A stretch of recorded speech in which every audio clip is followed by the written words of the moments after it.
B-Marsh Boxing was good boxing heads and fight fans around the world. Another super middleweight fight. This one not for a world title, but for bragging rights in the UK, domestic rivalry. And I'm not gonna lie, man. I was quite surprised by the outcome, man. I'm saying in my prediction, I picked James DeGale to win this fight, but he got his ass handed to him. You know what I mean? This man, Chris Eubank Jr., man, he brought the pain to the man, James DeGale. You know what I'm saying? I only gave James DeGale 2 rounds, all right? Like round one and round seven. And round one could have even gone either way. Round two, the man James DeGale gets dropped. The man James DeGale, I'm sorry, Chris Eubank throws a mirage of punches. He throws a lead left hand, and then he catches the guy on the ropes and he commences pouncing on him, and he catches him with a beautiful straight right hand while the man is on the ropes, damn near sitting on the ropes, and he goes down. You know what I mean? Not exactly clean like his ass was on the canvas, nah. But his gloves touched the ground, and if it wasn't for the ropes, no question about it. You know what I mean? That's definitely a knockdown. You check it? James DeGale just, man, couldn't handle the pressure Chris Eubank was putting on him. You know what I mean? James DeGale just thought he was going to win this fight with just one hand. Maybe he still has shoulder problems. You know what I mean? But the man wasn't jabbing for shit. You know what I'm saying? Wasn't setting up nothing to throw his left hand.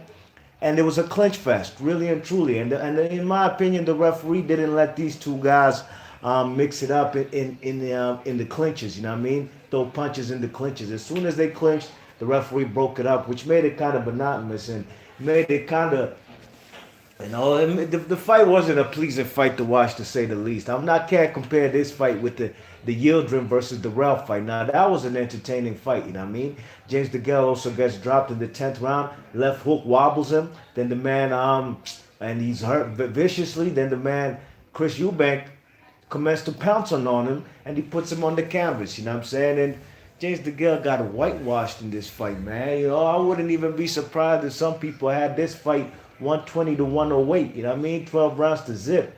James DeGale, man, he just didn't show up. To me, his physique, he looked mad slim. You know what I mean? Like you could almost see his rib cage and also the bones in his back. You know what I mean? The man just didn't look. He didn't look like himself, and it's just about time to retire, really and truly. I mean, who could it beat at 168? If you can't beat Chris Eubank Jr., either I overrated James DeGale or I really was underestimating Chris Eubank Jr. It's a little bit of both. You know what I mean? But congratulations to Chris Eubank Jr., you know. I think he puts himself in the world title contention. And I think he put on an excellent display of boxing, despite the clinching from both guys, you know what I mean? But mostly James DeGale. He did his thing in a domestic rivalry in England, you know what I'm saying? Zaza Sealy in the chat. How you doing? What's going on? He says, hello, B. Marsh. Do you think Eubank stays at 168 or drops back down for his next fight? Really and truly, if I was him, I'd stay at 168 because there's belts out there to be gotten. You know what I mean? Now, at 160, I don't see him really beating any of those top-tier opponents like Cannoli and Danny Jacobs, Demetrius Andrade. You know, he might be able to beat one of those guys, but it's going to be quite difficult. It's going to be difficult. But at 168, man, look. This guy, Chris Eubank Jr., I'm sorry, Billy Joe Saunders is going to be fighting for the vacated 168-pound title that was left behind. Oh, that left hook by Chris Eubank is the one that set it off in round two. And he went and he got a mirage of punches, man.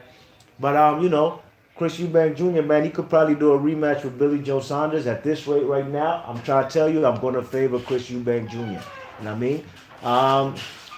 We already know Chris Eubank Jr. beat Yildirim. How about a fight with the dog Darrell, David Benavidez, Callum Smith? There's numerous fights out there for him at 168. You check it. Who else is out there? Caleb Plant with the IBF title. You know what I mean? He could mix it up with both of them, all those guys at 168, and I'm pretty sure to make for entertaining fights. But overall, I think it's time for James DeGale to call it quits. He's had a good career, two-time world champion, first British man to ever win a gold medal, and then as well win a world title in the professional ranks. Anthony Joshua being the second. So, he's done some things in boxing, you know what I mean? He's not no spring chicken. He's about 35 years old, and it's about time to retire, dogs. You can't beat nobody at 168 if you can't get through Chris Eubank Jr. B Marsh Boxing, thanks Zaza Sealy for coming through in the chat. And I'm gone. Leave your thoughts and comments. I had this fight 10 rounds to 2 in favor of Chris Eubank Jr.